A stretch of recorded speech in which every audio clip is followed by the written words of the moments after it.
অনুতপ্ত হয়ে যাও। তওবা কবুলের কিছু শর্ত আছে। এক নাম্বার শর্ত হচ্ছে acknowledgement. You have to acknowledge what you have committed. আপনি কি পাপ করছেন আগে ঘোষণা দেন। তওবা কেমনে করবেন শিখায় দেই। প্রথমে ঘোষণা, আল্লাহ, আকাশের নিচে জামিনের উপরে আমার চেয়ে বড় পাপী কেউ নাই।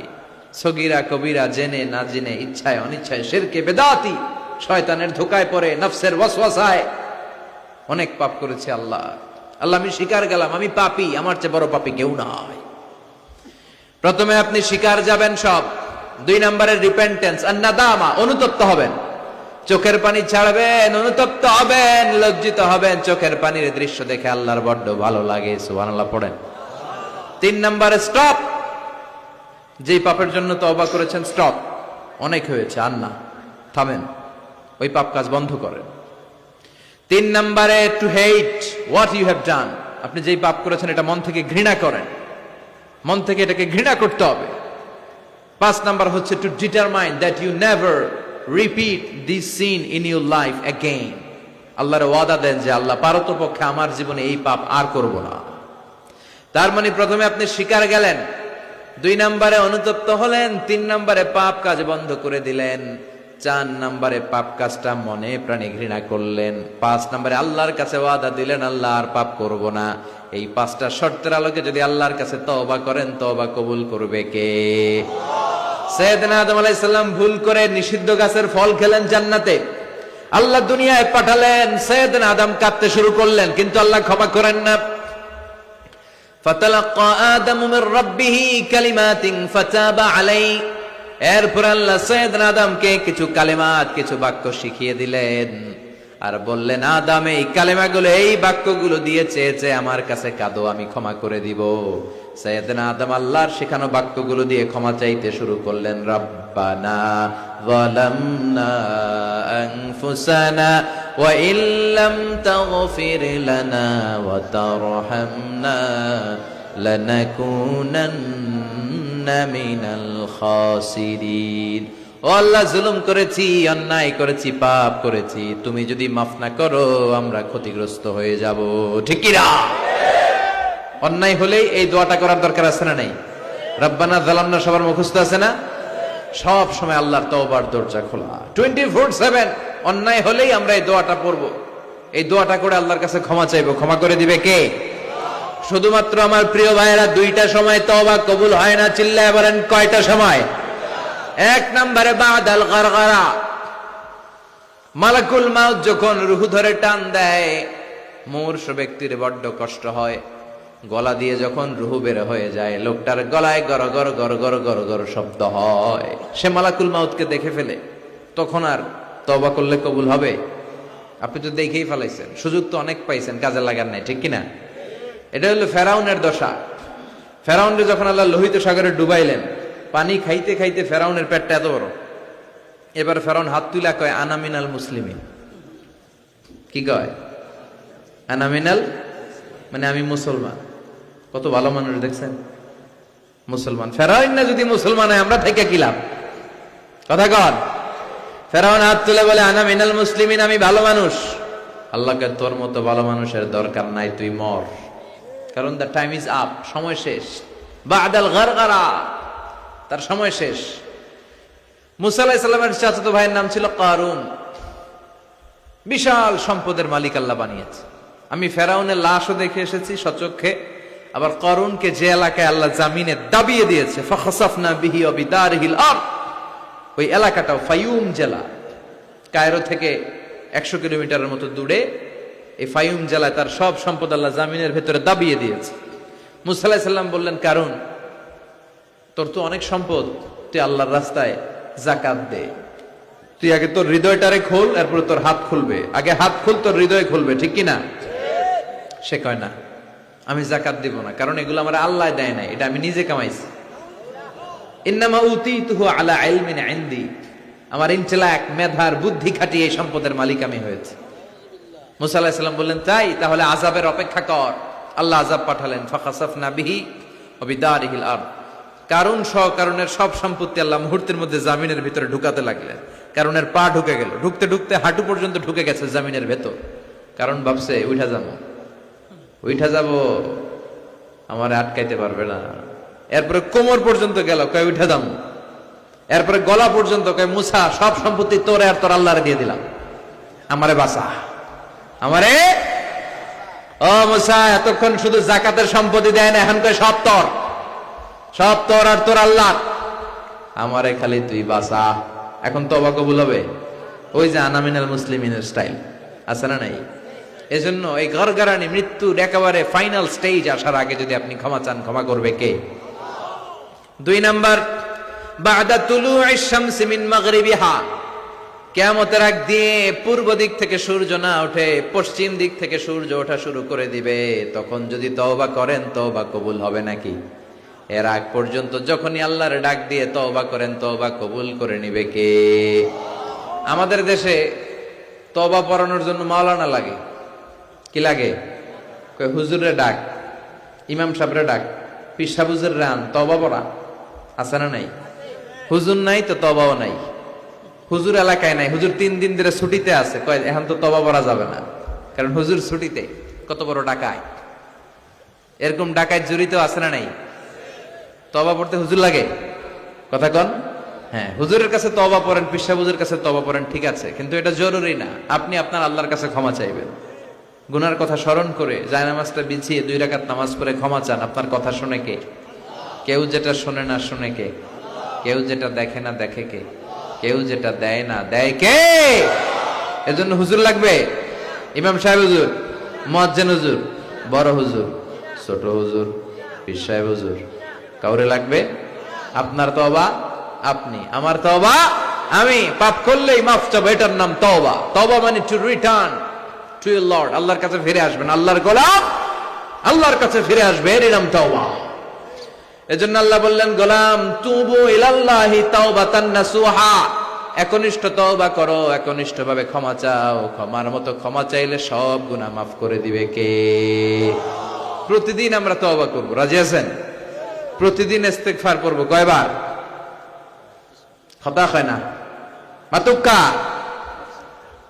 হ্যাঁ, কমসে কম 70 বার চেষ্টা করব। প্রতিদিন পড়বো আস্তাগফিরুল্লাহ। কি পড়বো? আরো জোরে পড়ি আস্তাগফিরুল্লাহ। বিশ্বনবী বলেন, মান লাজিমাল ইস্তিগফার, যে সব সময় ইস্তিগফারের সাথে লেগে থাকে, তার 5টা সওয়াব। 1 নম্বরে জাআলাল্লাহু লাহু মিন কুল্লি দিকিন মাখরাজা, বিপদে পড়লে উদ্ধার করবে কে? ওয়া মিন কুল্লি হাম্মিন ফারাজা, তার জীবনের সব দুশ্চিন্তা দূর করে দিবে কে? তাকে টেনশন মুক্ত করবে কে? আমাদের জীবনে টেনশন আছে না নাই? টেনশন নাই কার কার হাত তোলেন। হ্যাঁ, এই পোলাপান তোকে কি টেনশন? কিরে, পড়ালেখা, পড়ালেখা টেনশন? তার মানে টেনশন নাই এমন মানুষ খুঁজে পাওয়া যাবে না। সবার টেনশন আছে, পড়ালেখার টেনশন, আবার কয়েকটার আছে বিয়ার টেনশন, আছে না নাই? বিয়ের সময় হলে বিয়ের টেনশন হওয়াটাই স্বাভাবিক। ক্যারিয়ার নিয়ে টেনশন, কেউ বিদেশে যেতে চায়, ব্যবসা করতে চায়, টেনশন আর টেনশন, টেনশন আর টেনশন। এই ইস্তিগফার বারবার পড়লে তোমার টেনশন থাকবে না, টেনশন মুক্ত মানুষ হয়ে যাবা। চিল্লা এখন ঠিক কিনা? 3 নম্বরে ওয়ারযুকহু মিন হাইসু লা ইয়াহতাসিব, এমন জায়গা থেকে রব্বুল আলামিন রিজিকের ব্যবস্থা করবে আপনি কল্পনাও করতে পারবেন না। রিজিকের মালিক কে? আমাদের খাবারের ব্যবস্থা করে কে? এই যে আমরা পানি খাই, পানির ব্যবস্থা করে কে?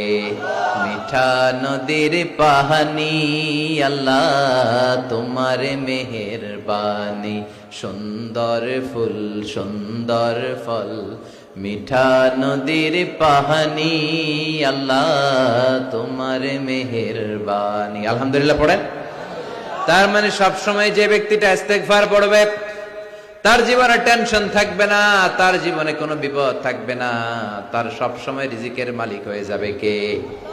4 নম্বরে আল্লাহর কোনো আযাব তার উপর আসবে না, আল্লাহর কোনো আযাব তার উপর পতিত হবে। ওমা কানাল্লাহু মুআযযিবাহুম ওয়া হুম ইস্তাগফিরুন,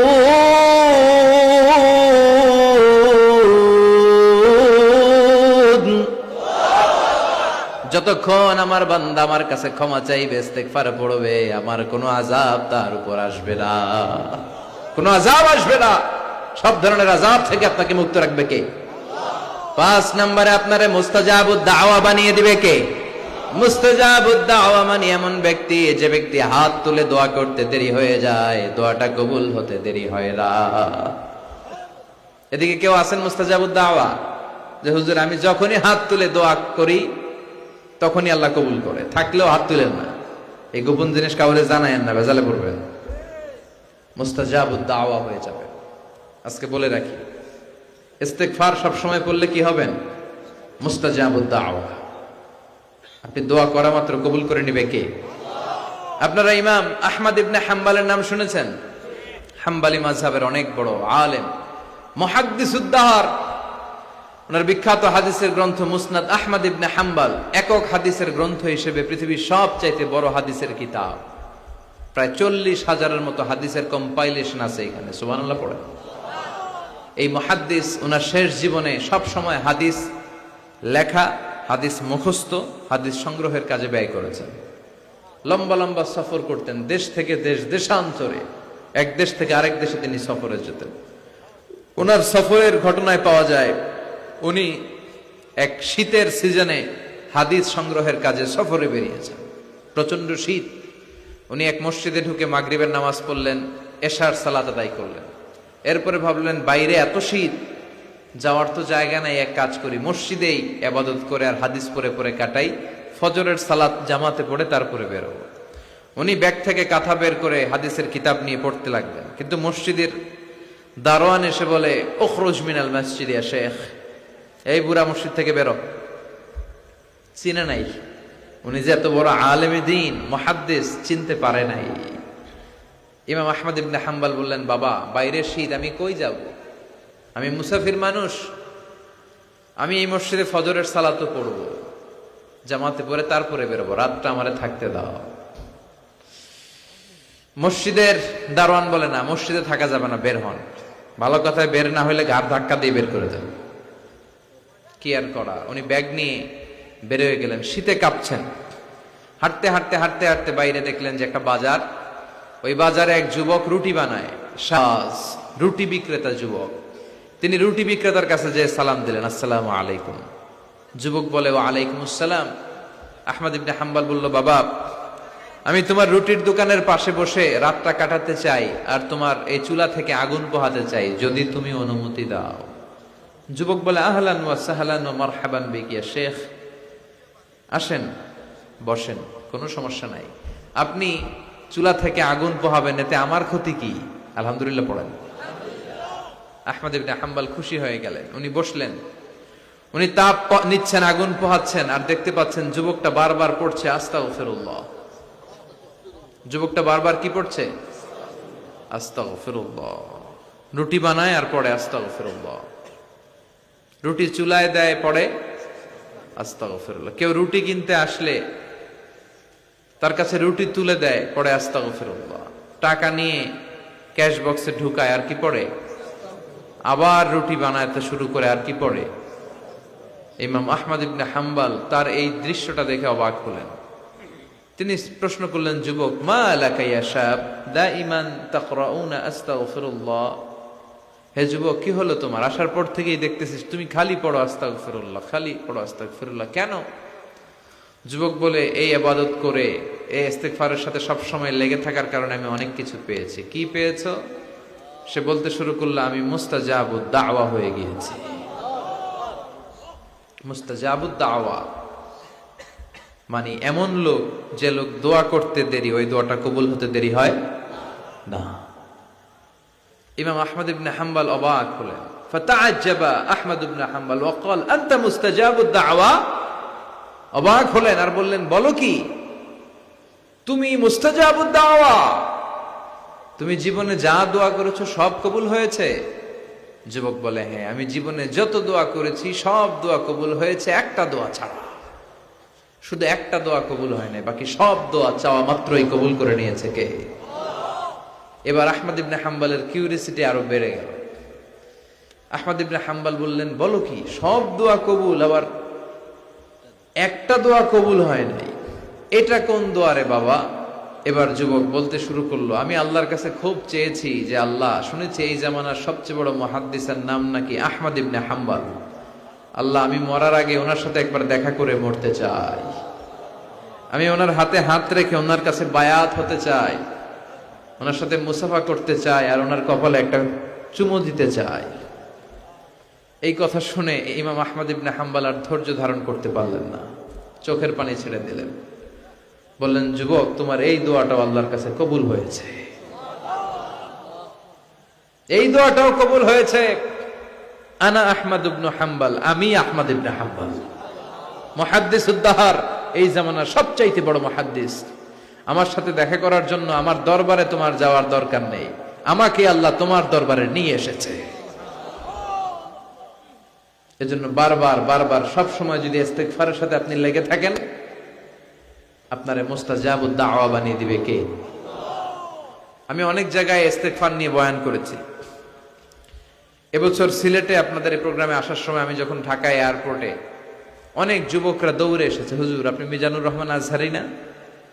আমি বলি, হ্যাঁ আমি মিজানুর রহমান আজহারি। বলে, হুজুর আপনার আলোচনা শুনে আমার জীবনে অনেক পরিবর্তন হয়েছে। আর হুজুর আরেকটা কথা, এখন কিন্তু আমি অবসর সময় পাইলে খালি করি আস্তাগফিরুল্লাহ। আমার এসে বলতে শুরু করলো, একজন না, এরকম কয়েকজন এসে বলতেছে, হুজুর আমি কিন্তু সব সময় সুযোগ পেলে আস্তাগফিরুল্লাহ পড়ি, সুযোগ পেলে অবসরে ইস্তেগফার পড়ি। ও যুবক, ইস্তেগফার করে তুমিও মুস্তাজাবুদ দাওয়া হতে পারো। অবসর সময়টাকে কাজে লাগাও। গাড়ির জন্য বসে আছি, বাজারের ব্যাগ হাতে নিয়ে যাচ্ছি, অবসর সময় ঘুম আসে না, কি পড়বো? প্রাণ ভরে মন ভরে পড়েন তো আস্তাগফিরুল্লাহ, আবার পড়েন আস্তাগফিরুল্লাহ, আরো জোরে আওয়াজ করে পড়েন আস্তাগফিরুল্লাহ। ইস্তেগফার পড়ার অনেকগুলো পদ্ধতি আছে, সবচেয়ে ছোট ইস্তেগফার হচ্ছে এটা, আস্তাগফিরুল্লাহ। এছাড়া আপনি পড়তে পারেন আস্তাগফিরুল্লাহ আল্লাযী লা ইলাহা ইল্লা হুয়াল হাইয়ুল কাইয়্যুম ওয়া আতুবু ইলাইহি।